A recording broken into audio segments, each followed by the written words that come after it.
Fala, filhotes, vocês estão vivos? No vídeo agora nós vamos falar um pouquinho sobre o mal-estar na civilização, essa obra do Sigmund Freud. A civilização fez com que a gente refreasse as nossas pulsões, o eros, os nossos instintos e desejos sexuais, e também o thanatos, nossos instintos e pulsões destrutivas, violentas e que buscam inconscientemente a morte. Então isso causa um mal-estar, a civilização causa um mal-estar nos indivíduos e na própria população, Nunca dominaremos completamente a natureza e nosso organismo, e mesmo parte dessa natureza será sempre uma construção transitória, limitada em adequação e desempenho. Tal conhecimento não produz um efeito paralisante, pelo contrário, ele mostra a nossa atividade, a direção que deve tomar. Isso provoca, então, as neuroses, os problemas psicológicos, psíquicos, que a psicanálise tenta resolver, ou pelo menos dar um alívio, uma cura, um alívio. Escrito às vésperas do colapso da Bolsa de Valores de Nova York em 1929 e publicado em Viena no ano seguinte, o Mal-Estar na Civilização é uma penetrante investigação sobre as origens da infelicidade, sobre o conflito entre indivíduo e sociedade e suas diferentes configurações na vida civilizada.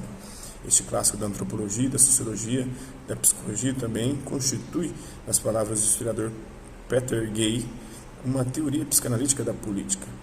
Com a tradução de Paulo César de Souza, que preserva essa gestão conceitual e toda a dimensão literária da prosa do criador da psicanálise, o livro proporciona um verdadeiro mergulho na teoria freudiana da cultura, segundo a qual a civilização e sexualidade coexistem de modo sempre conflituoso. Eu sinto esse conflito constantemente. São grandes ideias da Peguin e Companhia das Letras, segundo Freud. Vamos lá. Um pouquinho mais dessa obra.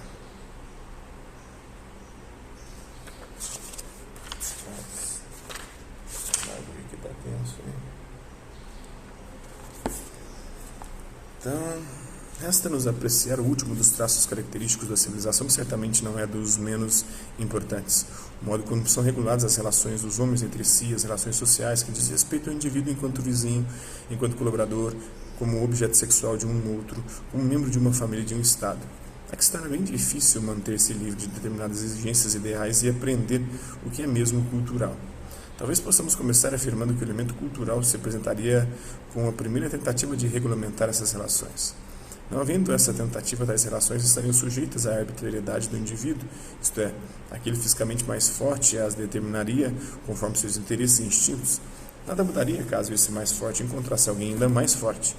A vida humana em comum se torna possível apenas quando há uma maioria que é mais forte que qualquer indivíduo e se conserva diante de qualquer indivíduo. Então o poder dessa comunidade se estabelece como direito, em oposição ao poder do indivíduo, condenado como força bruta. Então a substituição do poder do indivíduo pelo da comunidade é o passo cultural decisivo. Sua essência está em que os membros da comunidade se limitam quanto às possibilidades de gratificação, ao passo que o indivíduo não conhecia tal limite. Portanto, a exigência cultural seguinte é da justiça, isto é, a garantia de que a ordem legal que uma vez se colocou não será violada em prol de um indivíduo. Não é julgado aqui o valor ético desse direito. O curso posterior da evolução cultural tende a tornar esse direito não mais a expressão da vontade de uma pequena comunidade, casta, camada da população, tribo, que normalmente age como um indivíduo violento face a outros grupos, talvez mais numerosos desse tipo. O resultado final deve ser um direito para o qual todos, ao menos todos os capazes de viver em comunidade, contribuem com o sacrifício de seus instintos, de suas pulsões, e que não permite, de novo, com a mesma exceção, que ninguém se torne vítima da força bruta. A liberdade individual não é bem cultural, não é um bem cultural. Ela era maior antes de qualquer civilização, mas geralmente era sem valor, porque o indivíduo mal tinha condição de defendê-la. Graças à evolução cultural, ela experimenta restrições e a justiça pede que ninguém escape a elas.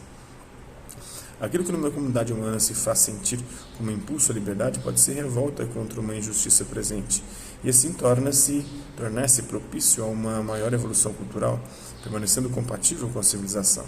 Mas também pode vir dos restos da personalidade original, não domada pela civilização, e desse modo tornar-se fundamento da hostilidade à civilização.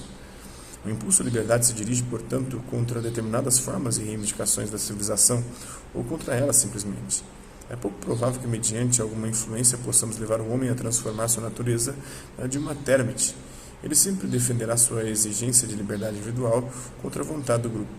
Boa parte da peleja da humanidade se concentra em torno da tarefa de achar um equilíbrio adequado, isto é, que traga felicidade entre tais exigências individuais e aquelas do grupo, culturais.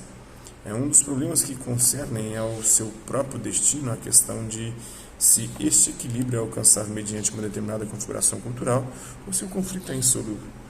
Ao deixar a visão comum nos indicar os traços na vida do ser humano, que devem ser designados como culturais, tivemos uma impressão nítida do quadro geral da civilização, embora até o momento não tenhamos aprendido nada que não seja do conhecimento geral. Isso nos guardamos de apoiar o preconceito que diz que a civilização equivaleria a aperfeiçoamento. Seria o caminho traçado para o homem chegar à perfeição. Agora se nos apresenta uma concepção que talvez nos oriente de outro modo. A evolução cultural nos surge como um processo peculiar que se desenrola na humanidade, na qual muita coisa quer nos parecer familiar. Podemos caracterizar este processo pelas mudanças que ele efetua nas conhecidas disposições instintuais humanas, cuja insatisfação é, afinal, a tarefa econômica de nossa vida. Alguns desses instintos são absorvidos de maneira tal que em seu lugar aparece o que no indivíduo descrevemos como o traço de caráter. O mais notável exemplo desse fato achamos no erotismo anal da criança. Seu interesse original na função escritura, nos órgãos e produtos dela, transforma-se durante o crescimento no grupo de características que conhecemos como parcimônia, sentido da ordem e limpeza, que, valiosas e bem-vindas em si, podem exacerbar-se até adquirir um marcante predomínio e resultar no que chamamos de caráter anal. Como isso sucede, não sabemos, mas não há dúvidas quanto à justeza dessa compreensão. Caráter e Erotismo Anal, de 1908, e numerosas contribuições de Ernest Jones e outros. Ora, vimos que ordem e limpeza são exigências essenciais da civilização, embora sua necessidade para a vida não salte aos olhos e tampouco sua adequação como fontes de prazer. Neste ponto, a semelhança entre o processo de civilização e o desenvolvimento libidinal do indivíduo tinha que fazer-se evidente para nós. Outros instintos são levados a deslocar, a situar em outras vias as condições de sua satisfação, o que na maioria dos casos coincide com a nossa familiar sublimação das metas instintuais e em outros se diferencia dela. A sublimação do instinto é um traço bastante saliente da evolução cultural.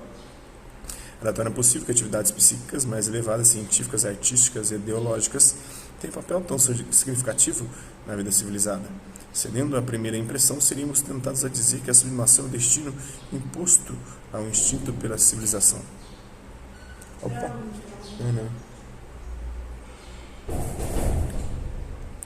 É melhor refletirmos mais sobre isso, porém, em terceiro lugar, enfim, e isto parece ser o mais importante, é impossível não ver em que medida a civilização é construída sobre a renúncia instintual, o quanto ela pressupõe justamente a não satisfação, supressão, repressão e o que mais? De instintos poderosos. Essa frustração cultural domina o largo âmbito dos vínculos sociais entre os homens.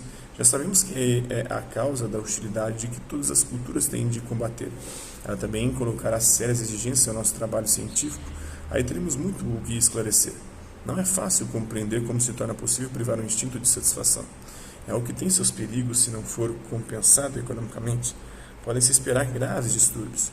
Porém, se quisermos saber que valor pode reivindicar nossa concepção do desenvolvimento cultural como um processo peculiar, comparável à maturação normal do indivíduo, teremos de atacar um outro problema perguntando-nos acerca das influências a que esta evolução cultural deve sua origem, como nasceu e o que determinou seu curso.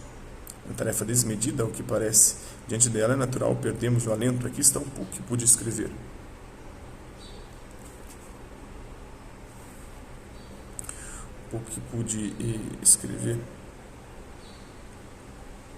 Que pude entrever. Após o homem primitivo descobrir que estava em suas mãos literalmente melhorar sua sorte na terra mediante o trabalho, não podia ser indiferente o fato de alguém trabalhar com ele ou contra ele. O outro indivíduo adquiriu aos seus olhos o valor de um colaborador com o qual era útil viver. Ainda antes, em sua pré-história antropóide, ele havia adotado o hábito de construir famílias. Os membros da família foram provavelmente seus primeiros ajudantes. É de supor que a formação da família relacionou-se ao fato de a necessidade de satisfação genital não mais se apresentar como um hóspede que surge repentinamente após a partida não dar notícias por muito tempo, mas sim estabelecer-se duradouramente como um inquilino. Assim, o macho teve um motivo para conservar junto a si a mulher ou de modo mais... é isso aí. Esse é um pouquinho dessa obra. Espero que vocês tenham gostado do vídeo. Quem curtiu, dá um like. Quem não curtiu, dá um dislike. Quem se interessar pelo conteúdo do canal, é só se inscrever, ativar o sininho para dar os próximos vídeos e as próximas notificações. Deixe também seus comentários dizendo o que você está achando dos vídeos, sugestões de temas e assuntos para serem abordados em vídeos posteriores. E colabora com o nosso canal, compartilhe os nossos vídeos e ajude-nos a chegar a maior número de pessoas possíveis. Gostaria de agradecer aqui aos 394 inscritos do nosso canal, agradecer também aqueles que por conta de um conteúdo ou outro passam por aqui deixando sua visualização, seu like, seu dislike, seus comentários. E aqueles que compartilham os nossos vídeos, compartilham o nosso canal, seja aqui nessa plataforma do YouTube e outras redes sociais. Mas é isso aí. Hasta lá, vista, e até a próxima.